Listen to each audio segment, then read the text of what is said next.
I can't believe I'm about to do this. I'm about to share with you my most embarrassing moment as a podcaster. I know. I am cringing internally at the moment, but I do know that listening to this and learning from my mistakes is going to help you so much. So if you want to learn what not to do when starting a podcast, don't go anywhere because that is all coming up next.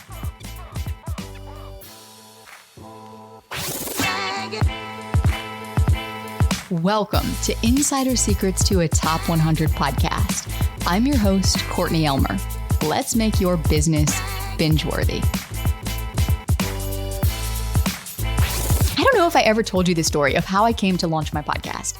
It was one of those ideas that just kind of sat on the back burner for like a couple of years that I kept thinking about, and it kept coming back up. I'm like, oh, maybe I could have a podcast. Maybe I'll have a podcast. But I was focused on so many other things in my business. I was like, well, I need sales and I need to do a launch and I need to run ads and I need to do all these other things. I need to grow my audience. I need to post content. And it was like the thing that I just could never get to. And so it perpetually remained on the proverbial back burner. So I went to this business conference. And I had won some special award at this conference. So I was like sitting down in the front of this whole conference of like 600 plus people. And people kept coming up to me in the front being like, oh my gosh, you're the winner of that thing. And I'm like, yes, hi. And so they just wanted to meet me and like talk to me. And I remember this person that came up and it was this guy and he was super nice. And he was like, hey, have you ever thought about doing a podcast? And I was like, actually, as a matter of fact, yeah, it's the thing I've been thinking about for the past 4 years, but I didn't tell him that. And I was like, yes, I have been thinking about it. I would like to launch it next year. And he's like, cool. I think you'd be great at it. I can give you some tips. If you want to just connect over Zoom or something afterwards, I'll share with you what I did when I launched my podcast. And whatever you take away from it, take away. And I'm like, yes, okay, sign me up. When can we meet? You know, and this guy, I looked him up. He was a super successful podcaster. And I remember we got on Zoom. We met for about an hour. We just kind of talked about his podcasting experience and what his podcast has done for his business. He gave me a couple of pointers. I took lots of notes and I left that call thinking, oh my gosh, this is so easy. This is not that hard as I was making it out to be. I have totally got this. And you can't see me, but I'm making a face and I'm nodding my head right now because that was the moment. I didn't know it at the time, but that thought was about as dumb a thought as I could have ever had. And here's why. I don't know if you've ever heard about the Dunning-Kruger effect. But Dunning and Kruger were two researchers, and they really explored like what happens when we set out to do something new. Because how many times have you ever set out to do something new and you think, I've got this.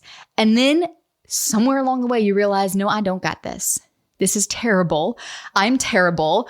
I'm never going to be successful. This is a lot harder than I thought it was going to be. And we get really down on ourselves. And then one of two things happens. We either quit or we keep going and we grow through that difficulty and that challenge. And we come out on the other end smarter, stronger, more enlightened, more successful, and more of an expert. And there's actually a visual of this process that I will link in the show notes for you. Because when we start doing something new, that is when we have the highest level of confidence and the lowest level of competence. Think about when you started your online business for the first time.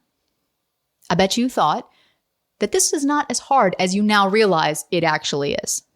And if you're nodding your head with me, yeah, I had a harsh wake-up call too. And at that very tip, when we're starting something new and our confidence is high, our competence might be low, but our confidence is high, Dunning and Kruger call that the peak of Mount Stupid. And then very quickly when we get into the process, we fall into what they call the valley of despair. And we realize, okay, yeah, this is rough. This is tough. I didn't think it was going to be as hard as it is. And then we wind up making a choice in that moment. We either stick it out and we keep going and we grow through it, or we quit. We give up and we change course.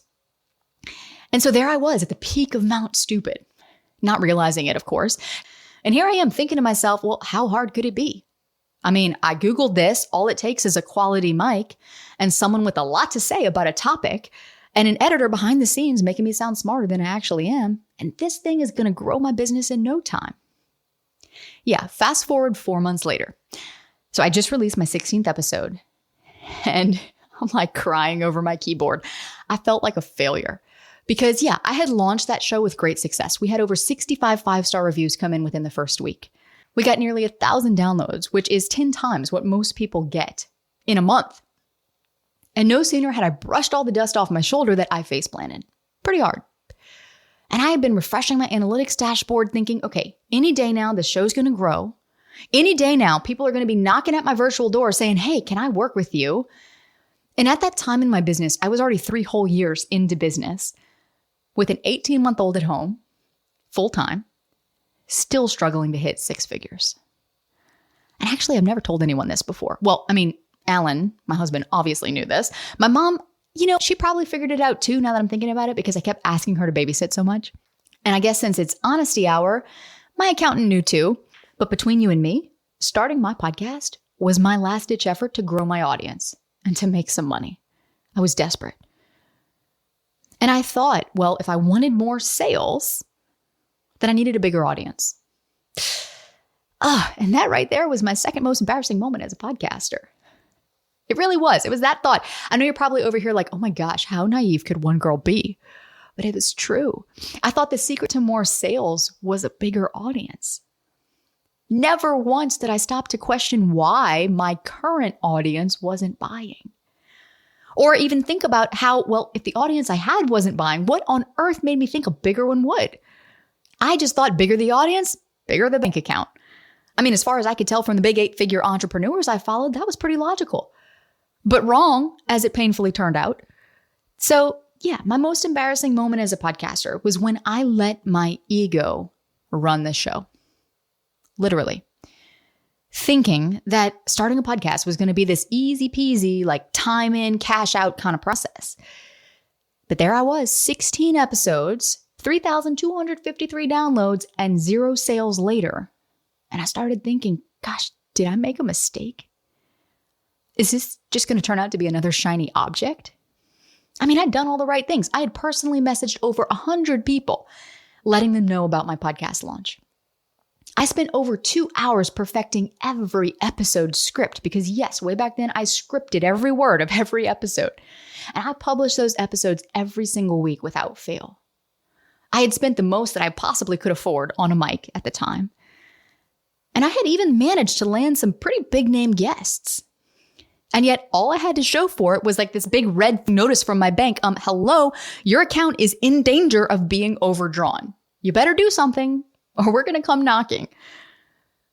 And I came this close to quitting. Honestly, I don't know what stopped me. But looking back, I'm really glad I had this experience. I know it sounds crazy. No one wants to go through that experience and then actually realize, hey, there I was sitting pretty on the peak of Mount Stupid, like whoop-de-doo. No, of course, none of us want to realize that. It is a blow to the ego. But had I not had this experience, I would have never learned that a fancy mic is not the thing that's going to make you a successful podcaster. It won't. The mic actually has absolutely nothing to do with it. Because when it comes to having a top podcast that can attract and convert new listeners and clients for you on repeat, I found out very quickly it's not about the quality of your mic. It's about knowing what problems you solve for people with your podcast. And it's not even about the quality of your content. Yes, content is important. Yes, we want to be educated when we listen to podcasts. That's why listeners listen. They want to learn. But what it's really about is knowing how to communicate in a way that makes people want to listen, that keeps them listening. And look, I know every expert will tell you, oh, it's all about consistency. Just stay consistent. Just put an episode every week. Increase how many episodes you put out every week. Don't give up. Don't quit. But it's not about that. It's not about how many episodes you release every week. It's about knowing how to make people want to come back for more. How to create desire and demand for whatever it is that you offer. To get them to want to take the next step to work with you. But if you want to do that with your podcast or your podcast to be, let's say you're thinking about launching one, or let's say you have one right now that's just not giving you the results that you hoped it would be giving you by now, it's going to require you to think differently about your podcast and even about podcasting as a marketing strategy in general. And it's definitely going to require you to recognize your ego and to let it go. And to actually realize, hey, you know what? I've got a lot to learn here, and I am capable of learning it. That's the key difference. And I have a feeling that if you're listening to my voice right now, then you're someone who's open-minded. Otherwise, you wouldn't be listening to this show because unlike other podcasts that are focused on tech and logistics and all the things that everyone else says you need to have a successful podcast that you and I both know is not true, you know that here on this show and in my world, we focus on the invisible elements that you need, the hidden elements that every top 100 show has, but that no one else is talking about, so that you can actually succeed with your show. Because when I was down in the depths of that valley of despair, or that pit of despair, as Dunning and Kruger call it, I had a choice. I could have stopped. I could have just quiet quit my podcast. And when people said, hey, you're not podcasting anymore, I could have said, yeah, it's too time consuming. I couldn't keep up with it. It wasn't for me. When really I was just crying inside, embarrassed and ashamed that I didn't have what it takes. Or I could have decided, you know what? Yeah, I have a lot to learn, but I'm capable of learning it. I can learn what I need to learn to actually succeed with this thing. And honestly, I don't know what made me not quit, because there was a moment where I just wanted to throw this mic in the garbage and forget that I had even started this podcast. But that's been one of the biggest lessons that this whole experience has taught me,